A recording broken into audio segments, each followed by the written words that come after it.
Thank you so much मेरे भाइयों, मेरी 1 करोड़ वाली वीडियो को इतना प्यार देने के लिए और बाकी वीडियोस को भी प्यार देने के लिए। मेरे से बहुत लोगों के अच्छे अच्छे पॉजिटिव पॉजिटिव कमेंट्स आए, बहुत लोगों ने कनेक्ट करने को बोला। लास्ट सैटरडे को मैंने कुछ 3-4 लोगों से कनेक्ट भी किया। संडे को मेरी कुछ फैमिली कमिटमेंट थी, इसलिए मैं कनेक्ट नहीं कर पाया। अब अपकमिंग सैटरडे और संडे को मैं कुछ और लोगों से कनेक्ट करूंगा। दोस्तों, अगर आप लोगों ने वो वीडियो नहीं देखी है, प्लीज जाके देखो। उसमें मैंने अपनी पूरी जर्नी शेयर की है कि कैसे मैंने 27 की उम्र तक 1 करोड़ का पोर्टफोलियो बिल्ड किया। दोस्तों, उस वीडियो पे बहुत सारे कमेंट आए कि सर आप अपने पोर्टफोलियो के बारे में बताओ कि आपने अपना पोर्टफोलियो कैसे बिल्ड किया, आपके पोर्टफोलियो में किस तरीके की कंपनीज हैं, कौन से सेक्टर्स पे आप बुलिश हैं, अभी करंटली किन सेक्टर का वेटेज आपके पोर्टफोलियो में ज्यादा है। तो दोस्तों, इस वीडियो में मैं आपसे वही बात करने वाला हूं कि मैं किस तरीके की कंपनीज में अपने खुद के पैसे इन्वेस्ट करता हूं, किस तरीके के सेक्टर्स में मैं पैसे लगाता हूं, अभी करंटली मुझे कौन से सेक्टर्स अच्छे लगते हैं, कौन से सेक्टर्स मेरे पोर्टफोलियो में हाई वेटेज में है, ये सब मैं इस वीडियो में बात करूंगा। तो प्लीज वीडियो के एंड तक बने रहिएगा। और अगर आपने मेरे चैनल को सब्सक्राइब नहीं किया तो प्लीज इसको सब्सक्राइब कर लीजिए और लाइक कर लीजिए, शेयर कर लीजिए और क्या करते हैं, जो करना है दोस्तों कर लीजिए। ठीक है, चलिए शुरू करते हैं। दोस्तों, जैसे ही पोर्टफोलियो की बात आती है तो सबसे पहले बात करते हैं कि मेरे पोर्टफोलियो में मैं कितनी कंपनीज रखता हूं, नंबर ऑफ कंपनीज कितनी है मेरे पोर्टफोलियो में। तो दोस्तों, अभी करंट में मेरे पोर्टफोलियो में टोटल 17 कंपनीज है, बट मैं हमेशा 15 से 20 के बीच कंपनीज अपने पोर्टफोलियो में रखता हूं। 20 से ऊपर दोस्तों मैं कभी नहीं रखता, और 15 से नीचे मैं बहुत रेयर केस में जाता हूं। बहुत ज्यादा कॉन्सेंट्रेटेड इन्वेस्टमेंट में इंडियन मार्केट्स में नहीं करता। अब 20 से ऊपर कंपनीज में क्यों नहीं लेता? दोस्तों, वॉरेन बफेट सर कहते थे कि diversification is only required when you don't know what you are doing. अगर आप जिन कंपनीज में इन्वेस्ट कर रहे हो, अगर आपको कॉन्फिडेंस नहीं है उन कंपनीज के ऊपर, तब आपको डाइवर्सिफिकेशन ज्यादा करना पड़ता है। आपको 40-50 कंपनीज अपने पोर्टफोलियो में रखनी पड़ती है। बट मैं जिन कंपनीज में इन्वेस्ट करता हूं दोस्तों, मुझे उन पर काफी भरोसा है। ठीक है, ऐसा नहीं है कि मेरे से गलतियां नहीं होती, मेरे से बहुत गलतियां होती है और मैं कोई बहुत बड़ा इन्वेस्टर नहीं हूँ। एंड आई स्टिल प्रीफर कि जो नए बिगिनर इन्वेस्टर है वो म्यूचुअल फंड में इन्वेस्ट करें शुरुआत के 5-6 साल, और फिर आप क्या करें, एक एक स्टॉक्स लेना शुरू करें धीरे धीरे। फिर आप देखें कि आपने जो स्टॉक्स चूज किए हैं वो कैसा कर रहे हैं, म्यूचुअल फंड से उनका रेट कंपेयर करें कि रेट ऑफ रिटर्न कितना है। और अगर आप 4-5 सालों में आपका रेट ऑफ रिटर्न आपके स्टॉक्स का अगर ज्यादा होता है म्यूचुअल फंड से, तो आप फिर डायरेक्ट स्टॉक्स की तरफ जाए। Otherwise as a beginner, as a non professional in CA CFA, आप लोगों के लिए it is next to impossible. आप लोगों की क्या, मेरे लिए भी यार, it is next to impossible to beat the mutual fund manager. उनके पास बहुत बड़ी टीम है। किसी और दिन हम इस पे बात करेंगे कि क्यों क्यों इंडिविजुअल रिटेल इन्वेस्टर्स बहुत बड़े बड़े म्यूचुअल फंड मैनेजर्स को बीट नहीं कर पाते हैं। ये इस पे किसी और दिन बात करेंगे, बट आज मैं अपने पोर्टफोलियो के बारे में आपको बताता हूँ। दोस्तों, जितनी भी कंपनीज की मैं बात करूंगा, they are just the example. उनमें से कुछ कंपनियां मेरे पोर्टफोलियो में हो भी सकती हैं और नहीं भी हो सकती हैं। जिन सेक्टर्स की मैं बात करूंगा, they are also the examples. वो सेक्टर में मैं इन्वेस्टेड हो सकता हूं और मैं नहीं भी हो सकता हूं। तो मैंने पहले डिस्क्लेमर दे दिया है, प्लीज मेरे सुनने के बेसिस पे किसी भी कंपनी में इन्वेस्ट ना करें दोस्तों। चलिए शुरू करते हैं। तो दोस्तों, मेरी हमेशा प्रायोरिटी होती है कि मैं कभी भी जब स्टॉक्स खरीदता हूं तो कभी कभार मैं टॉप डाउन अप्रोच यूज करता हूं, कभी कभार मैं बॉटम अप अप्रोच यूज करता हूं। टॉप डाउन अप्रोच का मतलब है कि आप पहले सेक्टर का एनालिसिस करते हैं, कौन से सेक्टर्स अच्छे ग्रो कर रहे हैं, उसके बाद आप इंडिविजुअल कंपनीज पे जाते हैं। तो मैं मेनली 80% ऑफ द केसेस में टॉप डाउन अप्रोच यूज करता हूं, और मैं हमेशा उन सेक्टर्स में इन्वेस्ट करना पसंद करता हूं जो सेक्टर्स अभी फ्लेवर में नहीं है, और जिन सेक्टर्स ने लास्ट 2 सालों में मार्केट को अंडर परफॉर्म किया है, या जिनकी अर्निंग ग्रोथ मार्केट के कंपैरिजन में या निफ्टी 50 के कंपैरिजन में काफी कम रही है, जो अभी आउट ऑफ द फ्लेवर है। तो मैं उन सेक्टर में इन्वेस्ट करना पसंद करता हूं। मैं कभी भी फ्लेवर्ड सेक्टर में इन्वेस्ट नहीं करता। जैसे मैंने डिफेंस की पूरी रैली मिस कर दी, लास्ट 2-2.5-3 सालों की जो रैली थी डिफेंस की, I miss the entire rally, I miss the entire PSUs rally, because मुझे लगता था कि जो कंपनीज उन सेक्टर में है वो मेरे को काफी अच्छी नहीं लगती थी, और जो चीज मेरे को अच्छी नहीं लगती, जहां पे मेरा कंफर्ट नहीं है, because I have very hard and money, तो मैं वहां पे इन्वेस्ट नहीं करता हूं। तो I am ready to accept कि अगर किसी का उसमें इन्वेस्ट करके पैसा बना, बहुत अच्छी बात है। And I don't have any problem कि अगर कोई एक ऐसे सेक्टर में इन्वेस्ट करके अमीर बनता है जिसमें जिसमें मेरे को कंफर्ट नहीं है, तो मेरे को कोई प्रॉब्लम नहीं है, और मेरे को उससे कोई फर्क भी नहीं पड़ता। आई डोंट फियर फोमो कि यार इसने तो PSU में पैसा लगा के काफी पैसे बना लिए, इसने बैंकिंग मतलब PSU बैंक में पैसा लगा के काफी पैसे बना। आई डोंट केयर यार, मेरा एक सिस्टमेटिक अप्रोच है towards investing, and I follow that. So what kind of approach I follow towards investing? So I am a GRP kind of investor, like growth at reasonable price. तो मैं उन्हीं companies में invest करता हूं जिनका valuation काफी ठीक ठाक है। तो पहले बात करी मैंने सेक्टर की, कि मैं उन सेक्टर्स में इन्वेस्ट करता हूं जो आउट ऑफ फ्लेवर है लास्ट 2 सालों से। क्योंकि अगर कोई सेक्टर मार्केट को 2 सालों से अंडर परफॉर्म कर रहा है, it means there are very high chances कि अब उसका टाइम आने वाला है, ठीक है। तो मार्केट्स देखो दोस्तों सिक्लिकल होती है, हर सेक्टर का टाइम आता है, हर सेक्टर का टाइम जाता है। कुछ सेक्टर बहुत ज्यादा सिक्लिकल होते हैं, जैसे शुगर स्टॉक हो गए आपके, क्या ये मेटल स्टॉक्स हो गए आपके, सीमेंट सेक्टर हो गया। सीमेंट तो हालांकि आजकल बिकॉज ये पूरा कार्टेल बन गया है तो उतना ज्यादा सिक्लिकल नहीं है। बहुत मतलब लगभग सारे सेक्टर दोस्तों सिक्लिकल होते हैं, कोई बहुत ज्यादा सिक्लिकल होता है, कोई थोड़ा कम होता है और कोई नेग्लिजिबल होता है। जैसा हॉस्पिटल सेक्टर है, सो आई बिलीव कि it is a secular sector, मतलब वो बहुत ज्यादा सिक्लिकल नहीं है। लोग इकोनॉमी कैसा भी करे, लोग ट्रीटमेंट तो लेंगे ही लेंगे। बट हालांकि स्टॉक्स भी सिक्लिकल होते हैं, मतलब सॉरी, हालांकि हॉस्पिटल भी सिक्लिकल्स होते हैं। गर्मियों में जो पेशेंट लोड है थोड़ा सा कम हो जाता है, जैसे अभी अभी जून जुलाई की गर्मियों में पेशेंट लोड कम हो जाता है। फिर डेंगू सीजन में डेंगू के पेशेंट्स बढ़ जाते हैं, जो बरसात का मौसम होता है। तो ऐसे करके सभी सेक्टर्स दोस्तों सिक्लिकल होते हैं, कोई ज्यादा होता है कोई कम होता है, सबकी साइकिल्स आती हैं फिर साइकिल्स जाती हैं। तो मैं हमेशा क्या ट्राई करता हूँ कि जब कोई सेक्टर 2 सालों से मार्केट को अंडर परफॉर्म कर रहा है, फिर मैं उसको देखना शुरू करता हूँ। वहां पे वैल्यूएशन काफी रीजनेबल होते हैं, काफी अच्छे होते हैं, और उस सेक्टर की मैं बेस्ट कंपनीज में इन्वेस्ट करता हूँ। अब मैं आपको एग्जांपल देता हूँ, जैसे अभी कौन से सेक्टर मेरे को मतलब वैल्यूएशन वाइज अच्छे लगते हैं। जैसे आईटी मेरे को बहुत अच्छा लगता था, मतलब लास्ट 6 महीने से मैं जिस भी दोस्त को बोलता था यार आईटी इज रियली गुड।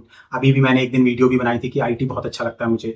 दूसरा, मुझे प्राइवेट बैंक्स काफी अच्छे लगते हैं। तीसरा, मुझे जो स्मॉल हाउसिंग फाइनेंस एनबीएफसीज हैं ये काफी अच्छे लगते हैं। फिर मेरे को केमिकल सेक्टर काफी अच्छा लगता है। प्लस मेरे को कैपिटल मार्केट साइकिल सेक्टर काफी अच्छा लगता है। आई बिलीव कि अभी बिकॉज लास्ट 2 साल से मार्केट ने अच्छा नहीं किया, तो जो कैपिटल मार्केट के स्टॉक्स हैं they are trading at a reasonable valuation. फिर आप और पूछेंगे मेरे से, तो और एक दो सेक्टर्स हैं जो मेरे को काफी अच्छे लगते हैं। तो मैं क्या करता हूँ, जो सेक्टर लास्ट के 2 सालों से जिसने भी अंडर परफॉर्म किया उस पर अपना एलोकेशन थोड़ा सा बढ़ाता जाता हूँ, और जिसने रिसेंटली अच्छा परफॉर्म किया वहां से थोड़ा सा अपना जो उसमें जो मेरे स्टॉक्स हैं उनको थोड़ा सा ट्रिम करता रहता हूँ। मैं हमेशा 80% मार्केट में इन्वेस्टेड रहता हूँ और 20% I always try to hold the cash. लेकिन अभी मेरे पास लगभग 10% के आसपास ही कैश है, 20% नहीं, क्योंकि अभी मेरा पोर्टफोलियो काफी बड़ा भी हो गया है। तो इतना कैश जॉब से सेव कर करके इकट्ठा कर पाना अब थोड़ा सा मुश्किल होता है मेरे लिए। अदरवाइज पहले मैं क्या करता था, मार्केट में इन्वेस्ट करता था जब भी अपॉर्चुनिटी आती थी। फिर जैसे मान लीजिए पोर्टफोलियो वैल्यू 10 लाख रुपए, तो 10 लाख का 20% हो गया 2 लाख रुपए, तो 2 लाख रुपए सेव करने की कोशिश करता था, और फिर उसको मतलब सेव करता रहता था। जैसे ही फिर मेरे को और अपॉर्चुनिटी दिखती थी तो फिर मैं वो 2 लाख रुपए और डालता था मार्केट में। तो I use to use this approach. अब बात करते हैं कि कंपनीज की, तो मैं किस तरीके की कंपनीज में इन्वेस्ट करता हूँ। तो सेक्टर का मैंने आपको बता ही दिया। कंपनीज की बात करें दोस्तों, तो I always invest in companies which have some kind of sustainable competitive advantage. ठीक है, मतलब पहली बात तो, हाँ एक चीज भूल गया मैं, पहली बात तो मुझे उस कंपनी का बिजनेस मॉडल समझ आना चाहिए कि वो कंपनी क्या करती है, कैसे करती है, क्या बेचती है, कैसे बेचती है। ठीक है, पहली चीज। दूसरा, उसका मैनेजमेंट कौन है, मतलब management should have decent experience, तो इसको बोलते हैं क्वालिटेटिव एनालिसिस। मेरे को उसका बिजनेस मॉडल समझ आना चाहिए कि एक्चुअल में कंपनी करती क्या है, कस्टमर्स कौन है, कस्टमर उसके प्रोडक्ट क्यों खरीदते हैं, दूसरी कंपनी के क्यों नहीं खरीदते। तो इसके लिए क्या है, आपको कंपनी का एनालिसिस करना है प्लस उसके कॉम्पिटिटर का एनालिसिस करना है। अब ये मेरे लिए थोड़ा सा आसान है दोस्तों, क्योंकि मैं लास्ट 5 सालों से सेल्स में काम करता हूँ, 6 सालों से लगभग सेल्स में काम कर रहा हूँ। तो I understand the markets, I understand the company, how they generate revenue, customer कैसे बिहेव करते हैं, डीलर डिस्ट्रीब्यूटर्स क्या होते हैं। So I understand this market slightly better than जो कोई एक ऑपरेशंस में काम कर रहा है या जो कोई एक डॉक्टर है उनसे। तो इसलिए मेरे को ये सब चीजें थोड़ी समझ आ जाती है। तो सबसे पहली बात कि मेरे को उस कंपनी का बिजनेस मॉडल समझ आना चाहिए। दूसरी चीज, अब जिस कंपनी का बिजनेस मॉडल नहीं समझ आ रहा है तो मैं उसको छोड़ देता हूँ यार। मतलब जैसे कुछ ट्रांसफार्मर कंपनीज हैं, कुछ सोलार कंपनीज हैं, इनका मेरे को बिजनेस मॉडल ही समझ नहीं आता। कुछ मेरे को अभी न्यू एज कंपनीज हैं, इनका बिजनेस मॉडल नहीं समझ आता तो मैं छोड़ देता हूँ। देखो वॉरेन बफेट सर एक बात बोलते थे मेरे भाई कि ना, हमें पैसा बनाने के लिए ना 1000 कंपनीज नहीं चाहिए, हमें पैसा बनाने के लिए 200 कंपनीज नहीं चाहिए, हमें 8-10 कंपनीज ही काफी है। अगर वो हमें अच्छी कंपनी सही वैल्यूएशन पे मिल जाए जो अगले 15-20 साल सस्टेन करेगी और डिसेंट पेस से ग्रो करती रहेगी अपने बिजनेस को, तो हमारे लिए वो काफी है। 10-12 स्टॉक से, आप वॉरेन बफेट सर को देखेंगे तो उन्होंने अपना जो मोटा पैसा बनाया वो 10-12 स्टॉक से बनाया। राकेश झुंझुनवाला सर ने अपना जो पैसा बनाया वो 10-12 स्टॉक से बनाया। आप रमेश दमानी और बड़े बड़े इन्वेस्टर्स को देखेंगे तो इन्होंने कुछ स्टॉक से अपनी 80% ऑफ वेल्थ बनाई। तो एक रूल भी है कि 80% of result come from 20% of the actions. तो आपका जो क्या बोलते हैं 80% पोर्टफोलियो का जो रिटर्न है वो लगभग आपकी 20% कंपनी, मतलब अगर 10 कंपनी में इन्वेस्ट कर रहे हो तो 2 कंपनी आपका अच्छा रिटर्न बना के जाएंगी। तो बहुत सारी कंपनीज के पीछे नहीं भागता मैं कि ये अच्छी लग रही है, इसकी अर्निंग ग्रोथ बहुत ज्यादा है, ये है वो है, नहीं। मेरे को कंपनी का बिजनेस मॉडल समझ आया। दूसरी चीज फिर मैं देखता हूँ कि उस कंपनी में क्या कोई कॉम्पिटेटिव एडवांटेज है, क्या उसके अंदर कोई मोट है।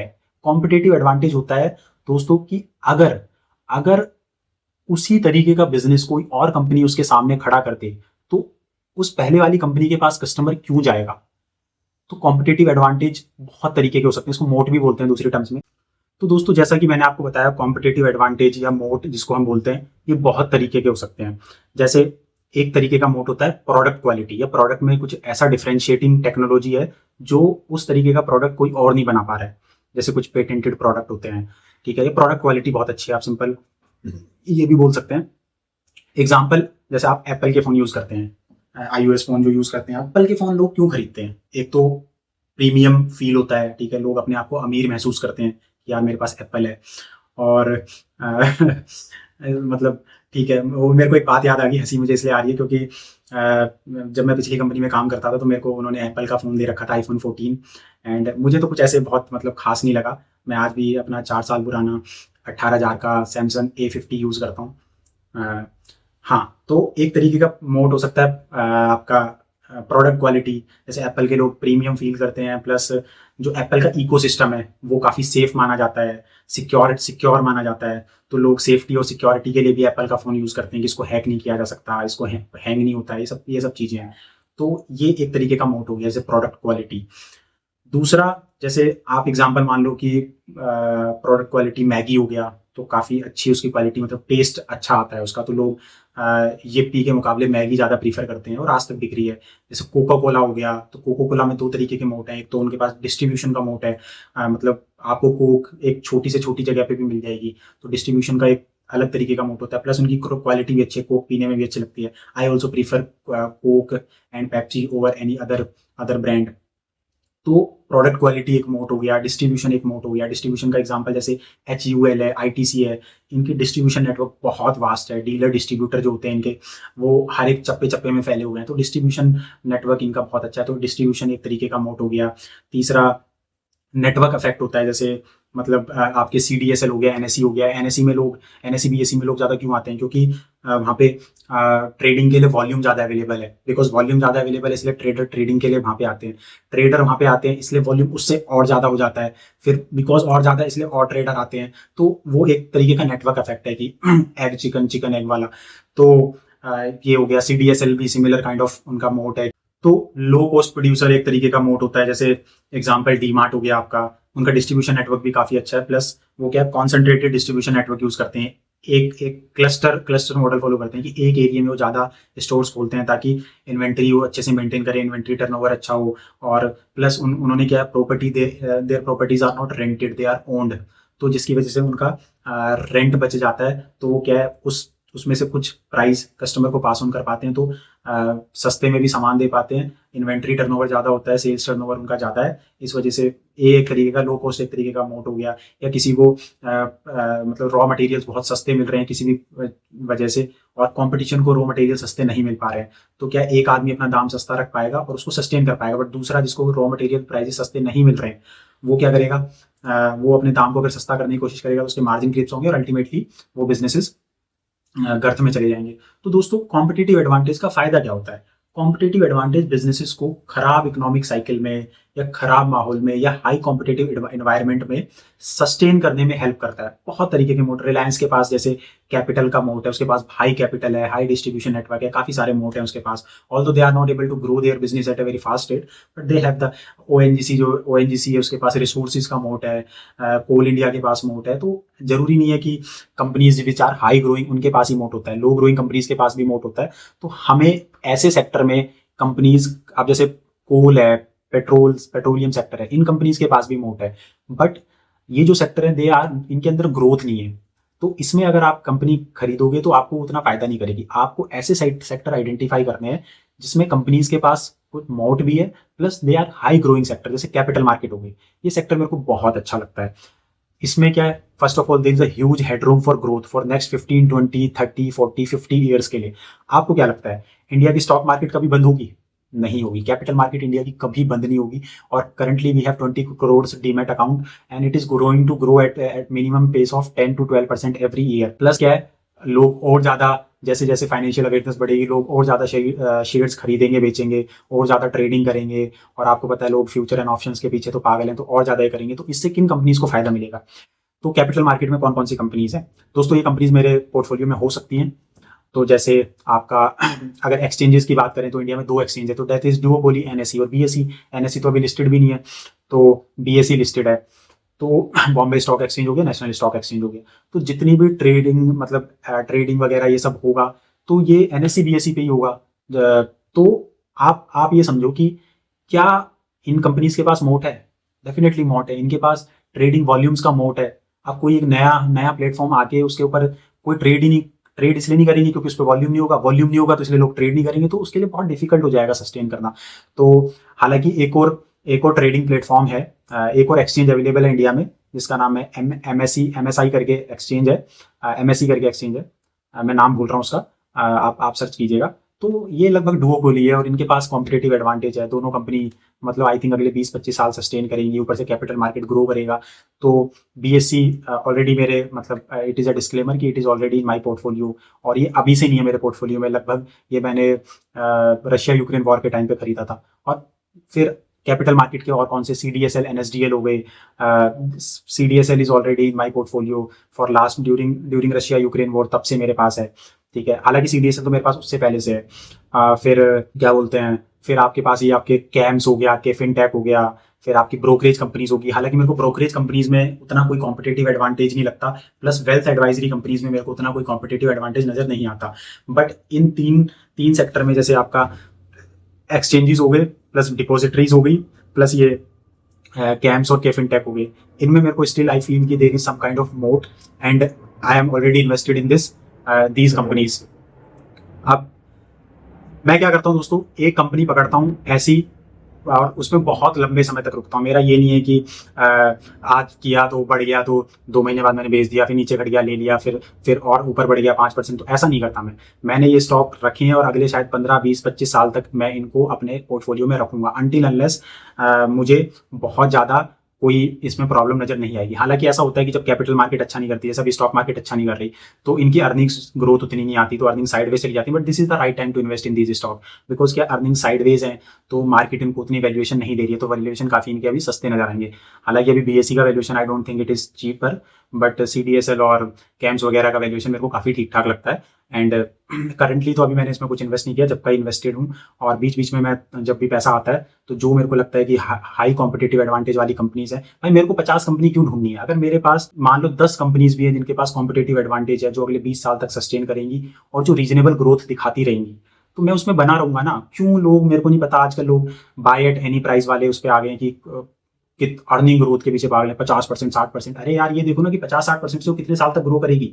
1 साल, 2 साल, 3 साल, उसके बाद फिर तुम्हें दूसरी company, by chance earning growth उसकी स्लो हो गई तो फिर वो 25-30%, जैसे भी जीना सीखो का हाल हो गया था और बहुत सी कंपनी का बीच में हाल हो गया। तो I don't invest in such companies. I always look for companies which are growing at a reasonable pace with some kind of competitive advantage and trading at a reasonable price. तो ये हो गया। दूसरा जो सेक्टर मेरे को अच्छा लगता है अभी, वो लगता है IT सेक्टर। तो IT सेक्टर में मेरे पास लगभग 3 कंपनीज हैं, जिसमें से एक लार्ज कैप है और 2 स्मॉल कैप है। तो IT सेक्टर ने लास्ट 2-2.5 साल से AI की वजह से IT सेक्टर अंडर परफॉर्म कर रहा है। तो आई बिलीव कि IT sector will also recover, और लास्ट 2-3 ट्रेडिंग सेशन में IT sector did really well, लगभग 6-7% ऊपर है। तो दोस्तों IT सेक्टर में मैं इन्वेस्टेड हूँ, उसकी सम कंपनीज मेरे पास है। जैसे लार्ज कैप में मेरे पास HCL है, और HCL जब अभी गिरा था तो उसके बाद मैंने उसमें थोड़ा सा और एक्सपोजर बढ़ाया। एंड आई बिलीव कि these IT company will sustain for next 15-20 years. They also have मतलब स्विचिंग कॉस्ट बहुत हाई है, already they have contracts for long period of time with some American companies, और they will find out the way. जैसे AI sector थोड़ा stable होगा तो they will find out the way कि क्या करना है।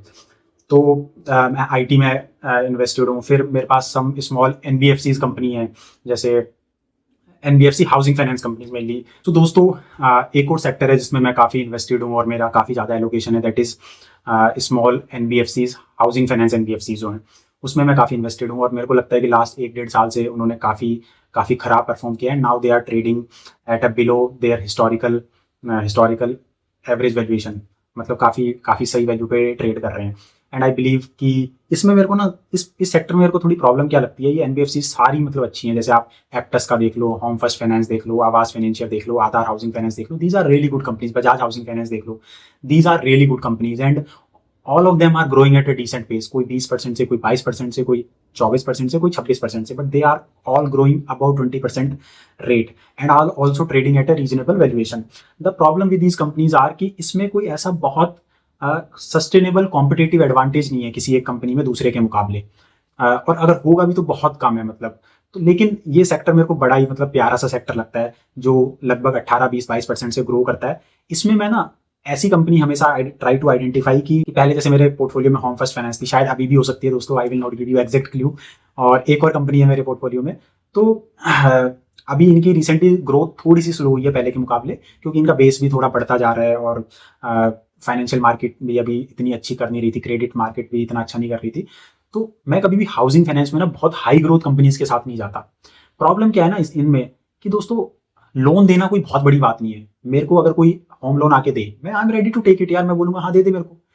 बट लोन देना बड़ी बात नहीं होती, लोन देने के साथ साथ वो वापस आएगा या नहीं आएगा वो देखना, ताकि एनपीएस ना बढ़ जाए, वो सब देखना, रिस्क मैनेज करना is very important in housing finance companies.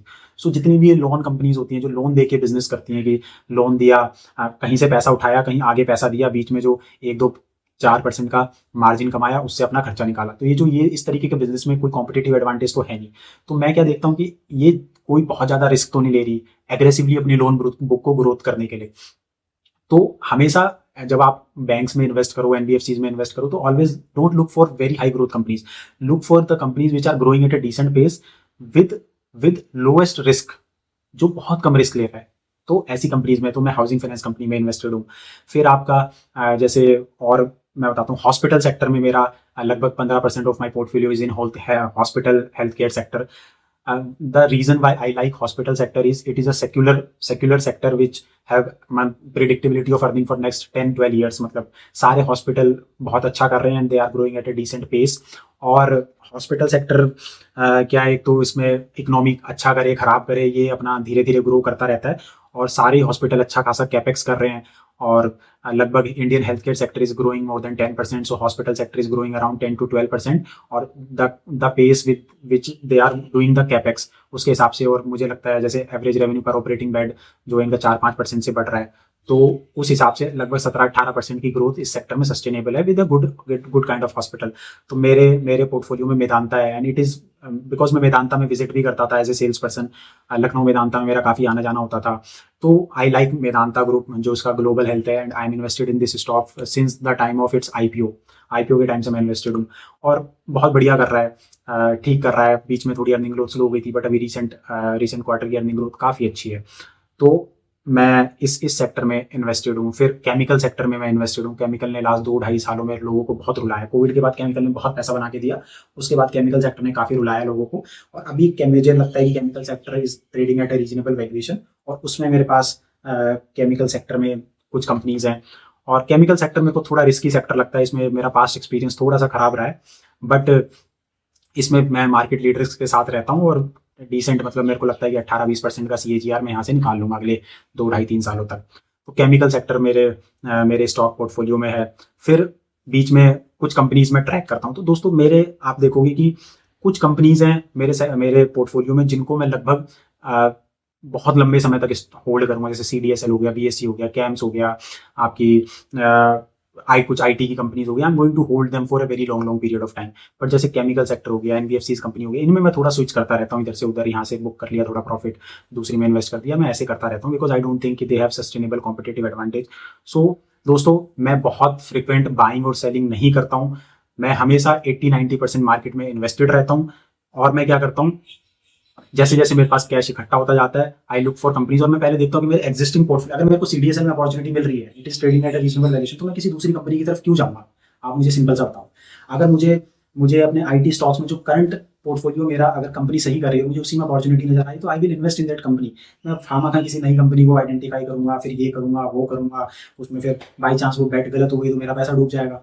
तो मैं हमेशा प्रीफर करता हूँ कि लगभग 15-16 कंपनीज मेरे स्टॉक पोर्टफोलियो में रहें, और 15-16 कंपनी 20 कंपनीज में ट्रैक करता रहता हूँ। उसमें से अगर कोई, जैसे ऑटो एंसिलरी में भी मेरे पास 1-2 कंपनीज हैं, उनमें मैं इन्वेस्ट करता हूँ। फिर मेरे पास FMCG sector which I missed, so currently FMCG sector is trading at a right valuation, and मेरे पास 2 FMCG कंपनी है, स्मॉल कैप FMCG स्टॉक्स है मेरे पास, and they are doing good. मतलब हालांकि थोड़ा सा मैंने ओवर वैल्यूड प्राइस पे खरीद लिए थे, बट ठीक ठाक कर रहे हैं, कोई प्रॉब्लम नहीं है। तो FMCG sector as a sector बहुत अच्छा है दोस्तों, सेक्युलर सेक्टर है, अर्निंग्स ग्रोथ की प्रेडिक्टेबिलिटी काफी अच्छा है, थोड़ा सा प्रीमियम वैल्यूएशन पे ट्रेड करता है, बट ठीक है, चलता है उतना।